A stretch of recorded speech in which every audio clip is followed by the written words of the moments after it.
Coming up, I'm going to be talking about the change of the Disney Plus logo, also talking about The Bear Season 3 and much more. But before we go any further, make sure you do hit that subscribe button to keep up with the latest Disney Plus news. Hi, it's Roger here from What's on DisneyPlus.com, and it's time for a quick Disney Plus news roundup. Let's start off with talking about the Disney Plus logo change. So this happened back in March with the launch of Hulu on Disney Plus, and it's been a couple of months now. I'm kind of got more used to it. I've definitely got more used to looking at teal and green and rather than just a blue.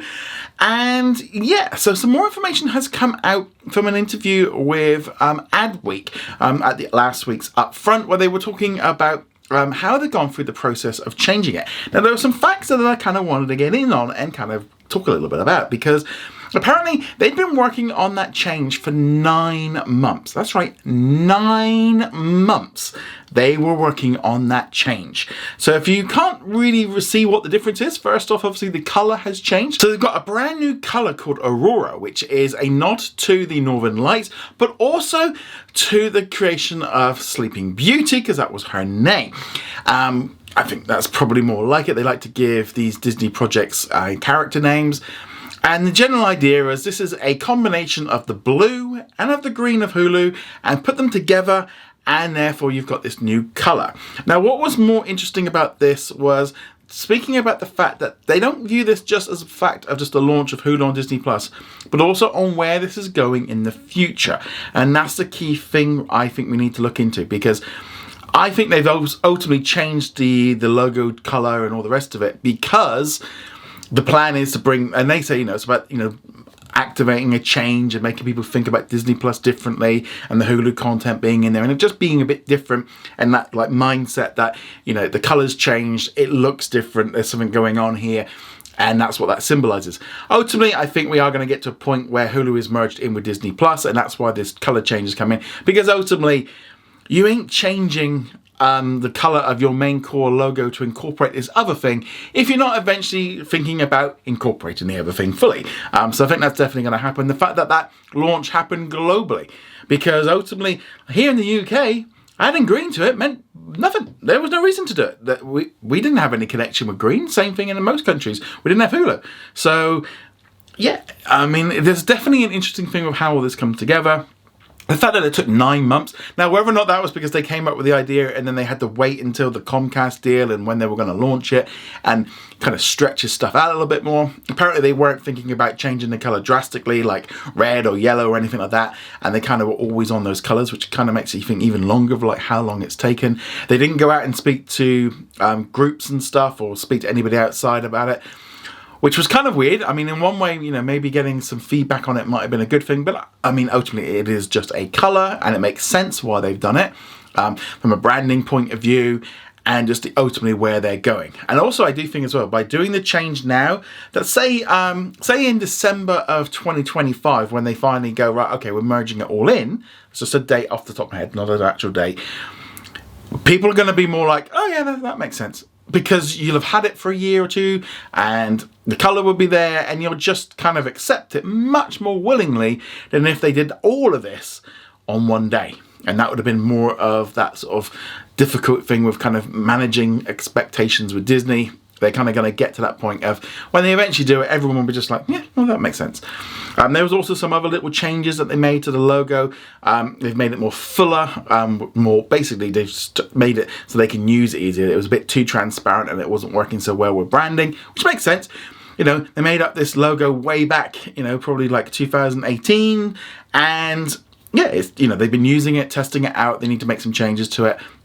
They put a lot of fluff on it because, let's be honest, they have to justify the cost of it. This thing's probably cost millions of dollars in ad revenue, like stuff that they've put into it. It would have cost a lot of money. And I think most of us will probably be looking at it going, what? Why did this cost so much? Why did it take so long to do? All this like corporate speak of like why they've done it. A lot of this is just, just justifying the cost of it.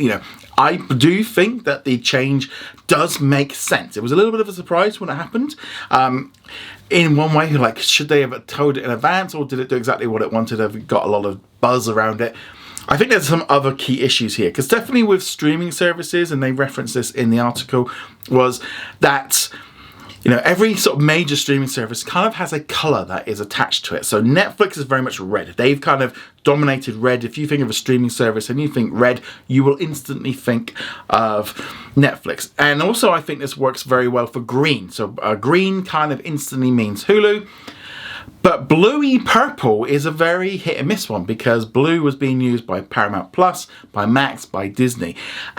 So by shifting this to this new colour, they've kind of got their own colour now. And I think in some ways it's kind of leaning in on that green aspect, that's their colour. You know, don't go near green, that's ours. Now, it doesn't necessarily work here in the UK, because Now TV, which is basically the other version of Peacock, actually is the same colour. But I'll be honest, I am definitely looking at this teal colour very differently now, and I've kind of got a lot more used to it, because I'm just looking at it constantly. But it's just strange how this whole thing came about. But yeah, it was just, when they talked about 9 months, I'm sure there must have been some delays in like how this process was coming through. Maybe it was going to launch back. Maybe they could have done this when they initially launched it in soft beta, and they just held it back a little bit. But I think that's probably more like it. But, you know, with advertising, things cost a lot of money, and sometimes things don't make a lot of sense, and they waste a lot of money. But is this good or bad in the long run? I don't know. I think subconsciously there was a change, and I think that did do the right thing in the US market of indicating it. Like I said, internationally it meant nothing. It just meant a changeover.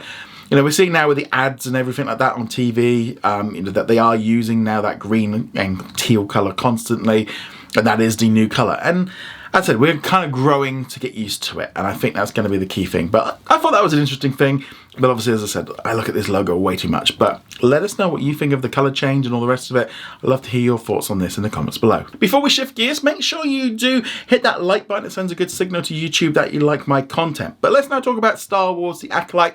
This brand new series is heading to Disney Plus next week, and Disney have held a special screening here in the UK for it with the first 2 episodes, but also they're going to be holding a special event in over 26 cinemas in the United States next week on the 3rd of June, the day before it comes out in the United States.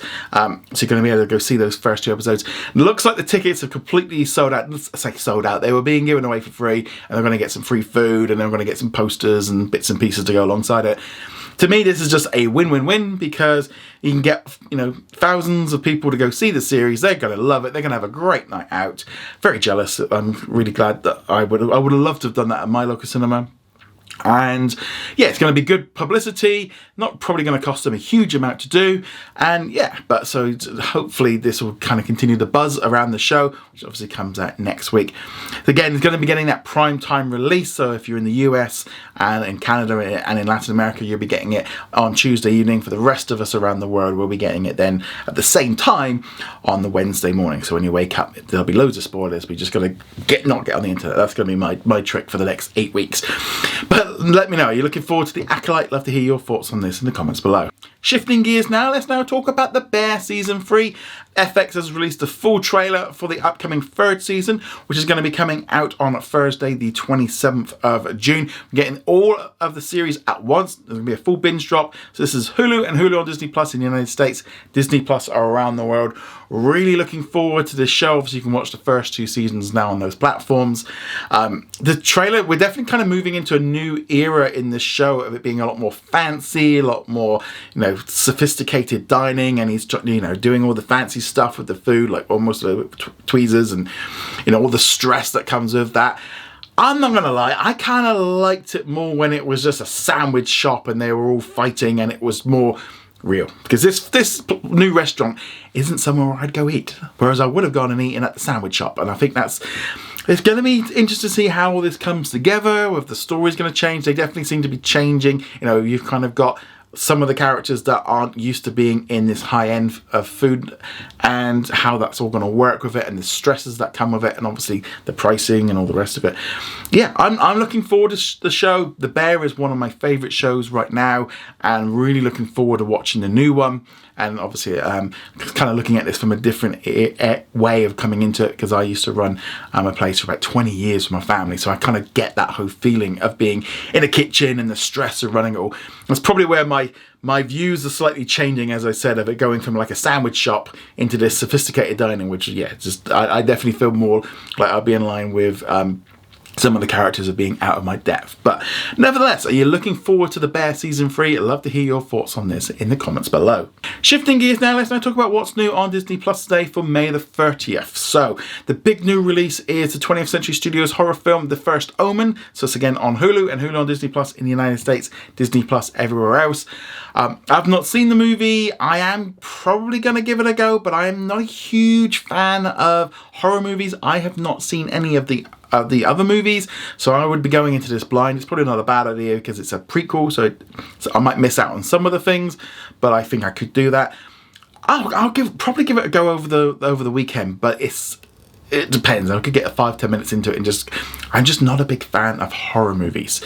Speaking of horror, for some of you, we've also got a new episode of The Kardashians, so that one went out around the world. Again, these people are just like living in cloud cuckoo land of what they're doing. Off in Paris, running around, putting together parties and stuff, with just no seem to have any concept of what people are really struggling with.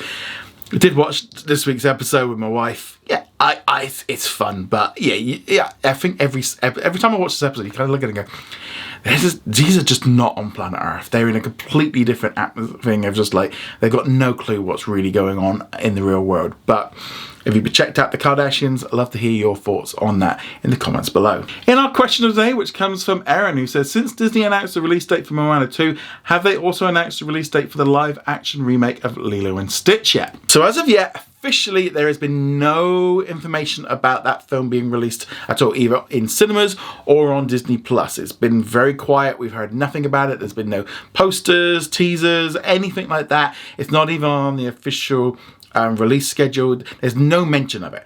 So I think that's the key thing here is you have to think of, is that there is no mention of it. There's been no publicity. So this could ramp up. I wouldn't be at all surprised if maybe at the D23 event we start hearing more about this one that's coming up in August. Again, it's not delayed or anything like that. Because they've not officially said anything, we can't, there is nothing to go off. We've no idea when it was coming in. They have filmed it. Obviously they're going to have to do special effects with Stitch, etc. There was some issues obviously with Writer's Strike, which delayed everything, so that's going to bump everything back a little bit. Now whether or not this gets put out in cinemas or on Disney Plus, we're just going to have to wait and see. Personally, I wouldn't be at all surprised if this one is held back until next year, until the summer, because it kind of feels like a summery movie. I mean, they've still got time to do that, maybe a July or August release, but they're going to want to make sure that it's done very well. They do not want any backlash. They don't want any, people already don't really want this movie. But also you got to look at it the other way. If it's going straight to Disney Plus, there is no need to do a big advertising campaign. They're not going to want to spend money on that, and therefore they'll just probably do it maybe a week or two before it eventually comes out, and just, there it is. They'll do a special event at the El Capitan Theatre in Hollywood, and a couple of things on social media, and that'll probably be it if it's going straight to Disney Plus. They're not going to spend any money marketing it, because essentially it's going to make no money at all at the cinema if they don't release it there. But are you looking forward to the film? I mean, as I said, we haven't heard anything about it. Personally, they could put the entire thing in the bin and never get released, and I wouldn't care. But I do like the movie, but I'm just not interested in a live action version of it. I'll give it a go, but at the minute, the trailer could change my mind on it. But if I never saw another live action remake, I'd be quite happy. But let us know what you think about all of this. If you've got a question for tomorrow, drop it in there as well. If it's good, I'll pick it out. And on that note, guys, thank you very much for watching. Make sure you do check us out over at whatsondisneyplus.com. If you also like my content, also consider becoming a YouTube channel member. That would massively help. And on that note, guys, thank you very much. See you guys soon. Laters.